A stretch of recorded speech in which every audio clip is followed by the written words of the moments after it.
Живет себе один такой тип. Любит истории про великих полководцев, завоевания и собирания земель. Подрачивает на Петра Первого и даже некоторых Рюриковичей, а когда особенно пробивает, начинает нести бред с претензией на риторику Гитлера.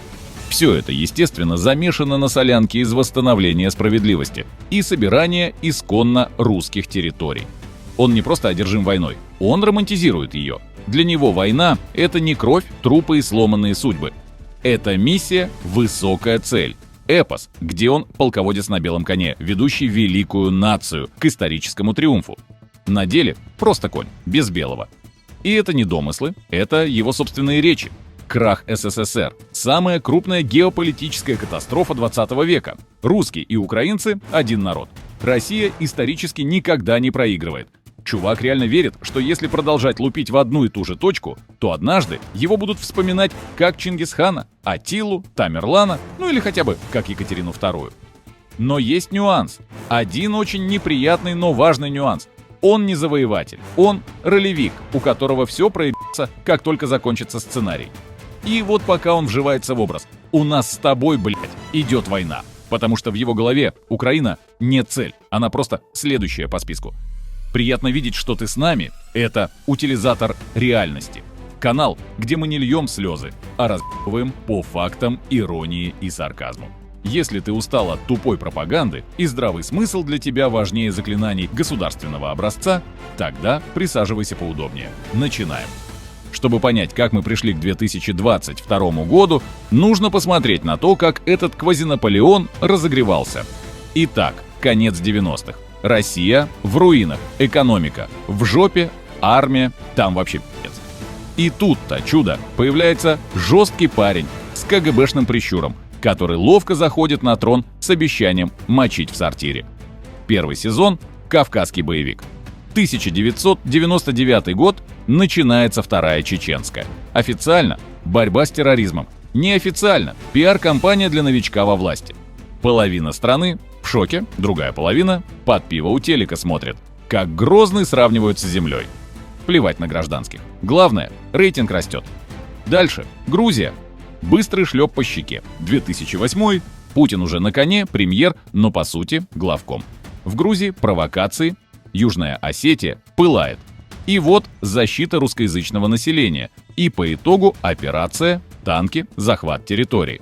Нахрапом, быстро, четко, никаких санкций. Европа бурчит, но не кусается. И вот тут начинается гнильца. После пары маленьких победоносных войн приходит уверенность, а чё, так можно было?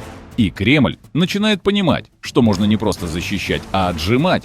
Главное – придумать красивую сказку и нагнать побольше зеленых человечков.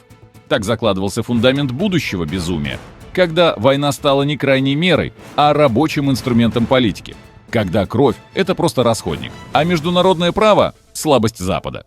И вот, одержав парочку побед и охуевши от своей же безнаказанности, этот косплей-завоеватель решает, что пора играть по-крупному.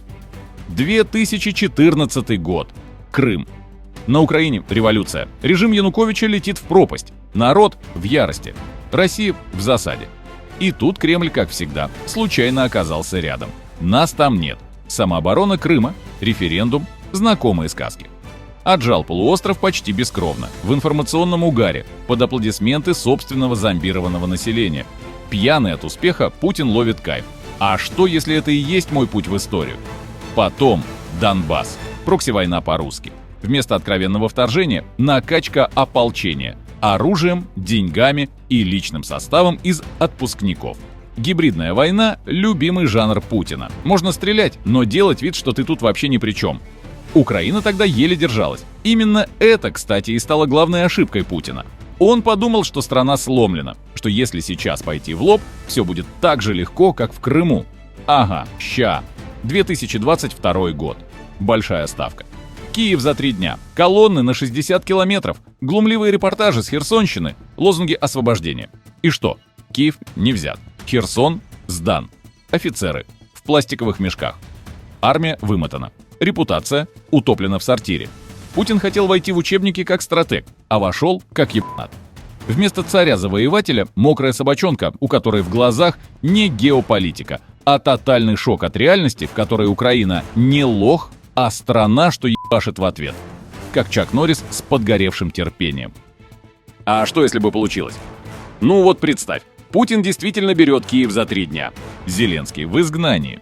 По Хрещатику шагают орки с георгиевскими лентами, а по Интеру крутят Лебединое озеро. Что дальше? А дальше экспансия по расписанию. Ведь Украина, она ведь тоже была как очередной разминочный подход. Перед проходкой.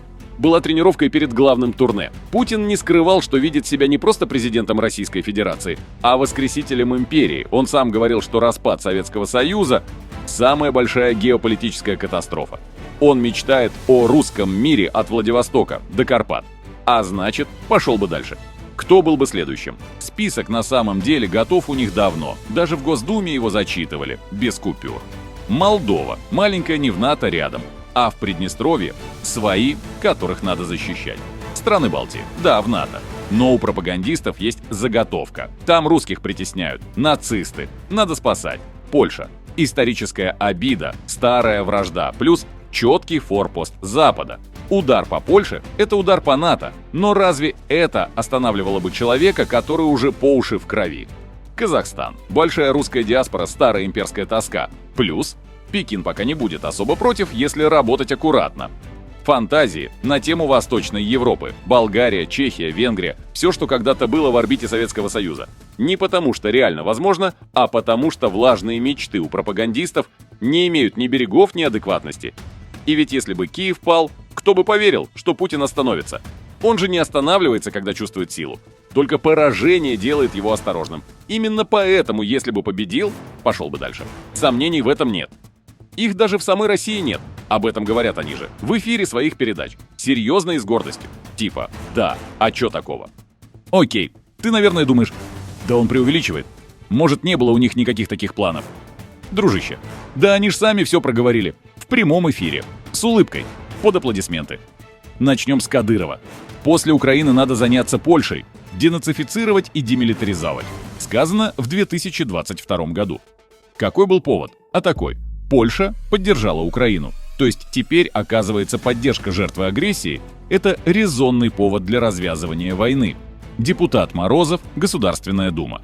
Польша своими действиями ставит себя первой в очередь на денацификацию. Очередь, блядь, на денацификацию. Как будто это очередь за шавермой. Вот ведь долб. Савастьянов, Мосгордума, коммунисты. После Украины необходимо денацифицировать Польшу, страны Балтии, Молдову и Казахстан. Ну есть. Уже и Казахстан туда приплели. Типа, а хули мелочиться? Берем весь бывший союз. Ну и дальше там уже география не важна. Главное – это астрономический размах и доведенная до абсурда уверенность в собственных силах. Российское телевидение. Попросту какие-то оргии и безумия. Ведущие обсуждают, по какому городу в Европе надо бахнуть ядеркой. Эксперты всерьез планируют, как российские танки дойдут до Берлина. Кто-то предлагает стереть Лондон с лица земли, кто-то выставить претензии Финляндии. Заявление уровня психбольницы, хотя при этом оплаченные из госбюджета. И все это не мемы, это официальная риторика. Это массовое возбуждение по поводу чужих границ. Публичные эрекции на тему захвата соседей. Вот почему никто на Западе уже не спрашивает, а не перегибаем ли мы с поддержкой Украины? Потому что все видят, если этих ебнутых не остановить, они и до Вены дойдут. Но вот в чем трагикомедия. Все было готово. И план действий, и победобесие, и жопа танцевала. А потом – бах! И что-то начало идти не по плану. Киев не взяли, потому что вместо испуганного населения в Украине живет народ, который понял – или мы сейчас встанем, или завтра нас просто не будет. Армия захлебнулась. Выяснилось, что украинцы не встречают с цветами. Они встречают гранатометами, противотанковыми ракетными комплексами, ну или, на худой конец, банальными пиздецами. Но зато с такой яростью, что выжившим завоевателям еще долго по ночам будет сниться. Блицкриг обернулся затяжным адом. Российские танки горели как в кино. Батальоны исчезали. А хваленая вторая армия мира оказалась первая по уровню идиотизма. Далее. Российская экономика. Нахуй. Санкции, отток капитала, технологическая изоляция. Никаких тебе айфонов, никаких самолетов, никаких перспектив. Политика. Страна стала изгоем. Начать хотя бы с ордера Гааги на арест Путина, что само по себе уже не мелочь. Далее. Российские делегации принимают сейчас в основном только в Северной Корее, Буркина-Фасо и на каких-то мутных саммитах, где половина делегаций пришла за бесплатным шведским столом. В нормальном обществе Россию больше никто не ждет. Путин не рукопожатен. Он, по сути, даже не выездной. А главное, никто больше не верит в его силу. Он думал, что будет напоминать Петра I или Сталина, а стал напоминать лузера, который проебал все. Людские ресурсы, личный авторитет, геополитическое влияние страны, последние надежды на то, чтобы быть хоть кем-то в мировой политике. Зато Украина стала именно тем, кем никто не ожидал. Той самой крепостью, которая сдержала Орду, тем самым кулаком, который разнес в щепки имперские фантазии. Путин хотел отжать, а в итоге отсосал. Когда один шизик орет из окна «Ща вас всех зарежу, суки!», люди поначалу смеются, потом вызывают полицию, ну а потом начинают ставить решетки и покупать дробовики. Вот так и с Путиным. Он, конечно, еще что-то орет. Но теперь его слушают не как лидера великой державы, а как шизика, который представляет угрозу общественной безопасности. Начали готовиться. Польша. Эти вообще не стали медлить. Военный бюджет на сегодня – 4% от ВВП, а это очень много. Массовые закупки танков Abrams, самолетов F-35, систем ПВО Patriot, вооруженная до зубов армия, которая регулярно тренируется с НАТО и в любой момент готовая вступить в бой. Страны Балтии, Литва, Латвия, Эстония – это маленькие, но очень злобные государства. Злобные по отношению к русским освободителям. Они то наверняка знают, те приходят не с цветами, а с массовыми репрессиями и депортациями. Поэтому усиление бюджета, модернизация армии, постоянное присутствие сил НАТО. Финляндия. Когда в России начинали ерничать, мол, ха-ха, Финляндия тоже в НАТО полезла. В Хельсинки молча закупали противотанковые ракеты, усиливали флот и строили 200 километров стену вдоль границы. Пока вы там будете дрочить на СССР, мы тут на всякий случай подготовим вам сюрприз. Молдова. Да, не в НАТО, но тоже проснулась. Открыто назвали Россию главной угрозой. Получают помощь от ЕС, проводят учения с Румынией и строят армию, которая хотя бы не сдастся без боя. Молдова уже не серая зона, а будущий бастион. Так или иначе, но все соседи на сегодня прекрасно понимают, что если не дать Путину по рукам, он будет продолжать сеять террор и смерти. Потому и готовятся. Потому что после Украины мог бы быть кто угодно. Но Украина встала. И этим, возможно, спасла всю Европу. Все ждали, что Путин встанет с колен. Ну, он и встал. Только вот он хотел войти в историю как собиратель русских земель. А войдет, как собиратель санкций, похоронок и факапов. Он мечтал, что после Украины будет Молдова. Потом Прибалтика. Потом Польша. А дальше, может, и Брюссель. Но что-то пошло не так. Армию в утиль. Танки сожгли. А что страны, на которые он точил зуб, теперь активно точат ножи.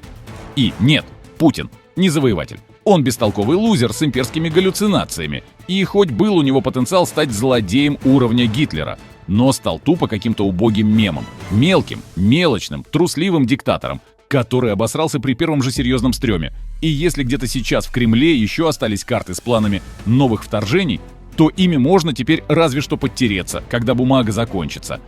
А Украина, да, она платит страшную цену, но именно она сегодня щит всей Европы. Не Брюссель, не Берлин, не Вашингтон, а Украина.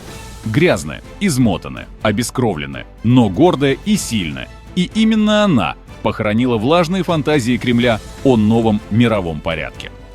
Ну а ты был на канале Утилизатор реальности. Если видео показалось тебе интересным, полезным, или просто попало в точку, поддержи нас лайком и подпиской. Ну и 2 своим друзьям отправь ссылку на ролик. Надеюсь, что и им понравится.